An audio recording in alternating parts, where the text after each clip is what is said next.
अभी भारतीय जनता पार्टी की बात ले ली कि भाई 9 महीने से 10 महीने से राशन बिल्कुल फ्री मिल रहा है। राशन फ्री ले रहे हैं आप, अपना 4 घंटा बर्बाद कर रहे हैं, लाइन में ले रहे हैं, ये तो आप जनता को और पीछे कर रहे हैं। उतनी देर में जाके 500 रुपए कमाएगा वो।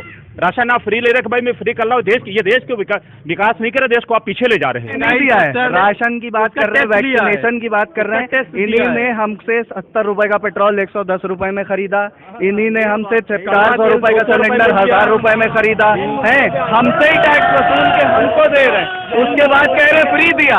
उत्तर विधानसभा की अब हम बूथ नंबर 69 से 71 पे मौजूद है और यहाँ पे नौजवान हैं, कई नौजवान हैं, उनसे हम बात करेंगे कि क्या मुद्दे थे उनके जहन में जो इस बार वोट कराए, क्या मुद्दे रहे इस बार।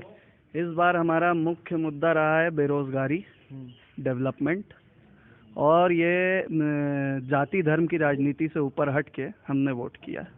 क्या मुद्दे थे आपके? भाईचारे को लेके सबसे पहला वोट हमारा भाईचारे को लेकर था, क्योंकि भाईचारा अगर है तभी भाजपा से मुक्ति हमें चाहिए है, भाईचारा होना चाहिए है, आपस में हिंदू मुस्लिम सब एक होना चाहिए। आपने चलिए पार्टी का नाम ले लिया तो उसी पार्टी का हम स्लोगन बताते हैं, सबका साथ, सबका विकास, सबका विश्वास। ना तो कोई सबका साथ किया है, ना सबके साथ कोई विश्वास किया है, सिर्फ विश्वासघात किया है। वो तो कह रही है हमने 15 करोड़ लोगों को जो राशन बांटा है उसमें कोई भी हमने पक्षपात नहीं करा, हमने जो मकान बनवाए हैं उसमें कोई पक्षपात नहीं किया, जो योजनाएं आए सबको एक समान मिली हैं। पक्षपात उन्हीं ने ऐसा करा है कि 5 किलो राशन से परिवार नहीं चलता है, परिवार चलता है रोजगार से, पैसे से, और हमारे खाली राशन से ही पूरी चीज नहीं होती है घर की पूरी। पढ़ाई को लेके, एजुकेशन को लेके आज तक कभी भी बीजेपी ने कोई भी कार्य नहीं किया है।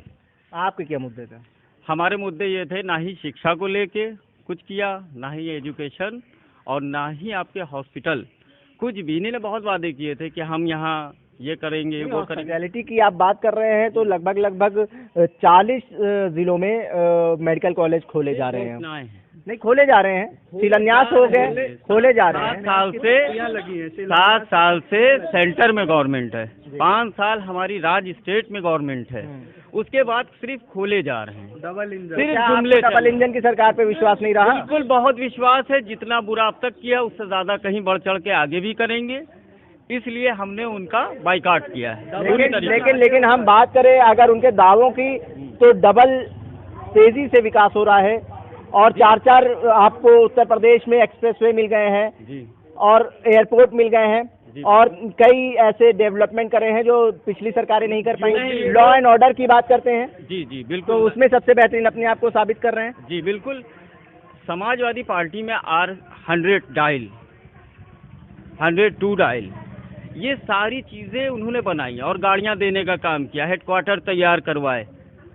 ये अब उससे ज्यादा इस सरकार में उसके लिए कुछ नहीं हुआ। आपने दूसरी पार्टी का भी नाम लिया, उसके में दंगे नहीं हुए, उसमें मुजफ्फरनगर दंगे हुए, उसको कैसे देखते हैं आप, कैसे भुला सकते हैं आप? बिल्कुल, देखिए 5 उंगलियां एक साथ नहीं होती हैं, होता हर सरकार में कुछ ना कुछ 19 और 20 होता है, लेकिन इन्होंने हर जनता को सारे चीजों को, जैसे आपने कहा विकास डबल हुआ, 0 टॉलरेंस की सरकार रही, दावा करती है कि कोई भी दंगा नहीं हुआ, कैसे आप उस दावे को देखते हैं?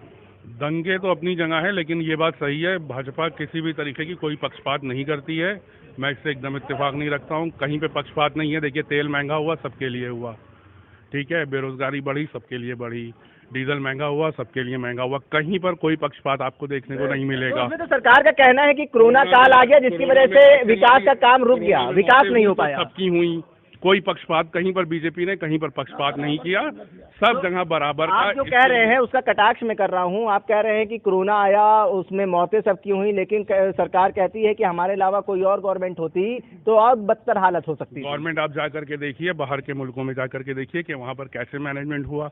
1 करोड़ मौतें हुई हैं, अनरिकॉर्डेड डेटा है, लेकिन 1 करोड़ मौतें हुई हैं, अच्छे देश खत्म हो गए। तो सरकार कैसे दावा कर रही है कि हम सबसे बेहतर साबित हुए और कोई होता और बदतर हालत? दावे आंकड़ों पर है, हमारे और आपके दावे। यहाँ पर जो गली मोहल्ले में कोई घर ऐसा नहीं था जहाँ से मौतें नहीं हुई हो। गंगा के किनारे सड़ती हुई लाशें आपने नहीं देखी, देखी कि नहीं देखी? देखिए, बात सिर्फ मुद्दों पे करिए, मुद्दे ही है ये मुद्दे आप सामने रख के वोट कर रहे हैं। छुपा कौन रहा है? कौन शमशान घाट को छुपा रहा है? आपने देखा कभी ये चीज होते हुए कि शमशान घाट को छुपाया जा रहा है, लाशें जल जा रही है? कौन सा मैनेजमेंट है? यही मैनेजमेंट है। लेकिन दूसरी तरफ अगर हम बात करें, सबको टीकाकरण भी तो हुआ है। टीकाकरण भी करवा रही है सरकार। ठीक है, टीकाकरण करवा रही है तो हर सरकार कौन नहीं करवा रही है टीकाकरण? हर सरकार कराती है। क्या इससे पहले टीकाकरण नहीं हुआ कभी? टीकाकरण कराने की बात करिए, मैंने मुफ्त टीकाकरण करवाया। मुफ्त टीकाकरण सब जगह हो रहा है, किस जगह नहीं हो रहा है मुफ्त टीकाकरण? और मुफ्त टीका अगर आप पूरा डेटा उठा करके निकालिए तो आपको पता चलेगा कि कितना आदमी की कहाँ से कहाँ पर आ गया स्तर। ये विकास हुआ है, ये विकास हुआ है। कहाँ पर स्तर था और कहाँ पर आ गया है।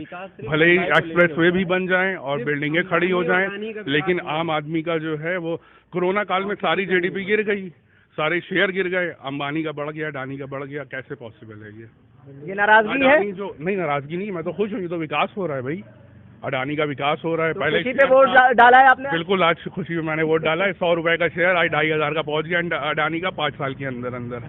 ठीक है, बाकी सबके गिर गए हैं, मैं तो इस विकास से खुश हूँ। चलिए खैर, और भी लोग हैं, उनसे भी हम बात करने की कोशिश करेंगे।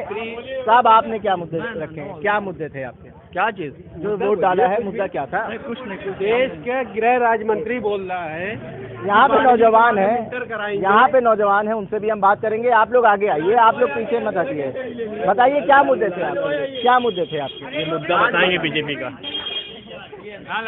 जी बताइए, क्या मुद्दे थे इस बार? आपने विधानसभा चुनाव में जो वोट डाला है, क्या जहन में मुद्दे थे? किसको सामने रख के वोट डाला?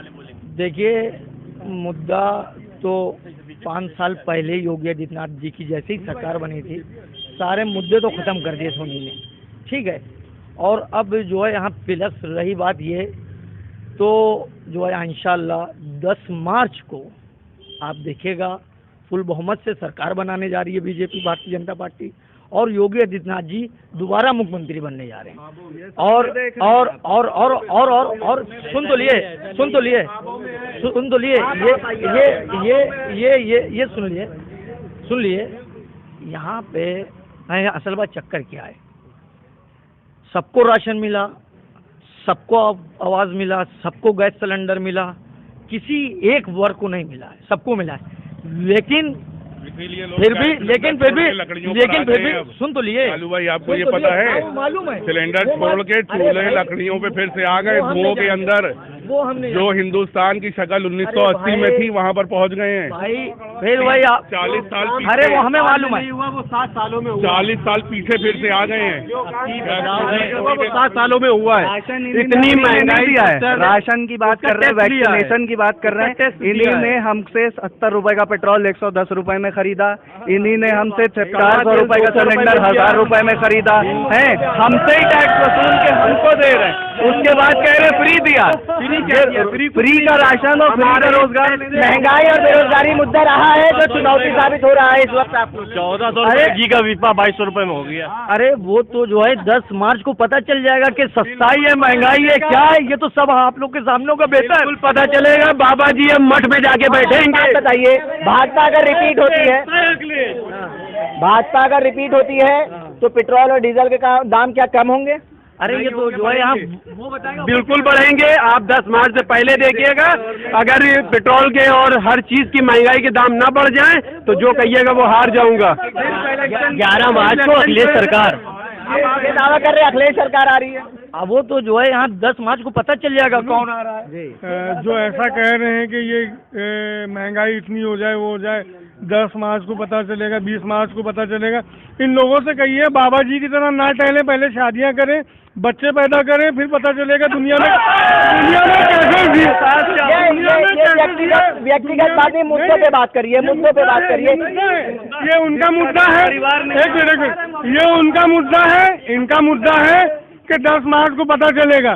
अरे अभी फटी पड़ी है लोगों की, खाने को नहीं है भाई। जिसे यूपी में से कहीं भी चुनाव लड़वा के देख लिया जाए, उसके बाद उन्हीं ने कहा मैं अयोध्या से लड़ जाऊंगा। उसके बाद उन्हें अपनी जमीन खिसकती दिखी जब प्रधानी के चुनाव हुए, उसके बाद से उन्हें पता चल गया। अब वो गोरखपुर के मठ वापस चले गए हैं। उन्हीं ने अपना बोरिया बिस्तर अभी से बांध लिया, बाकी कार्यकर्ता भी 10 तारीख को बांध ही ले। जनता की आवाज आप नहीं रोक सकते। वो कह रहे हैं कि पहले दावा करा अयोध्या से लड़ने का, फिर वापस गोरखपुर चले गए। अच्छा, यहाँ पे आपके सामने 25-30 लोग खड़े हैं, एक में से पूछ ले किसी से के जो है अपने वार्ड में कितने वोटर हैं ये पता है किसी को? ये खैर ये कोई मुद्दा नहीं है। आपके दो बड़े नेताओं थे, आपके 24,000 वोटर हैं, 24,000 वोटर हैं, 24,000। खैर आपके दो बड़े नेताओं पे ये आरोप लग रहा है,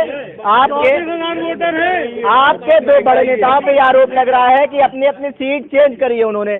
आप जैसे देखिए अयोध्या से बात करी थी योगी आदित्यनाथ ने लड़ने की, तो वो गोरखपुर वापस चले गए। ब्रजेश पाठक मध्य से लड़ते थे, कैंट चले गए, क्या वजह है? अरे हमारी पार्टी की जो है जो नीति है उसे हर पार्टी का कार्यकर्ता मानता है और हर पार्टी का मंत्री मानता है। ठीक है, लेकिन उनको यकीन नहीं था क्या?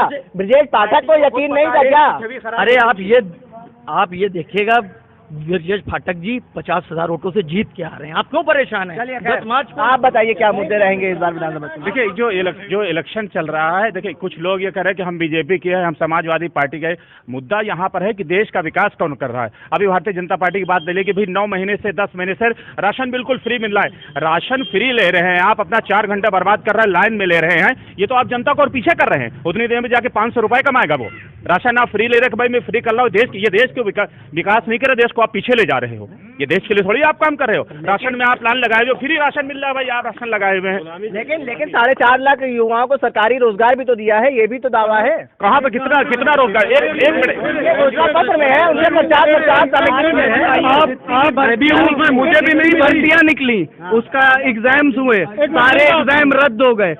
आज तक ये इतिहास में भारत के नहीं हुआ कि बच्चों को पेपर पे से उठा दिया गया हो, वहाँ से पेपर रद्द कर दिया। तो मान लिया जाए कि आपका भी ये मानना है कि जो ये ठेले लगते हैं, आलू प्याज टमाटर के जो ठेले लगाते हैं, इसको भी आप क्या रोजगार मानते हैं? सरकारी रोजगार की बात करी है उन्होंने, अपने प्रचार में उन्होंने कहा है, अपने घोषणा पत्र में उन्होंने कहा है कि 4.5 युवाओं को रोजगार। देखिए मोदी हमारा मुद्दा पूरा हो जाए। जो आप कह रहे हैं कि ये रोजगार इन्हीं ने दिया है, इन्हीं ने तो ये भी दावा किया है कि हमने इतने लोगों को MSME में लोन दिया है, इन्हीं ने हमको मिला। यहाँ कितने लोगों को लोन मिला? सरकारी लोन किसी को नहीं मिला है। इन्हीं ने अपने उद्योगपति मित्रों को लोन दिया है, और ये पब्लिक प्लेटफॉर्म पे ये कहते हैं, देते सिर्फ अपने रिश्तेदारों को है, मोदी अंबानी और अडानी को ही देते हैं, समझे? इनका मुद्दा बेकार का मुद्दा होता है, पब्लिक प्लेटफॉर्म पे आके कह देते हैं कि हम ये दे रहे वो दे रहे, और कुछ चिंटू चिरांडू जो हैं उछला करते हैं कि ये मिल गया वो मिल गया। असल में हकीकत ये है कि 500,000 रुपए इन लोगों को पब्लिक मीटिंग के मिलते हैं, इसलिए ये चिल्लाते हैं। शुक्रिया, धन्यवाद। यहाँ पे जो लखनऊ उत्तर का बूथ संख्या 69 से 71 है, वहाँ पे हमने लोगों के मुद्दे जानने की कोशिश करी, उनकी क्या राय थी, किस मुद्दों को सामने रख के वो वोट कर रहे हैं। चौथे चरण की मतदान में हम बात करें, 9 जिलों के 59 सीटों पे मतदान हो रहा है। 2 करोड़ 13 लाख वोटर्स हैं, जिसमें 1 करोड़ के लगभग महिलाएं वोटर्स हैं, और 624 प्रत्याशी की किस्मत आज EVM मशीन में कैद हो जाएगी। जुड़े रहिए जनसंदेश टाइम्स के साथ। आकिब मिराज खान, कैमरा पर्सन निशान खान के साथ, लखनऊ।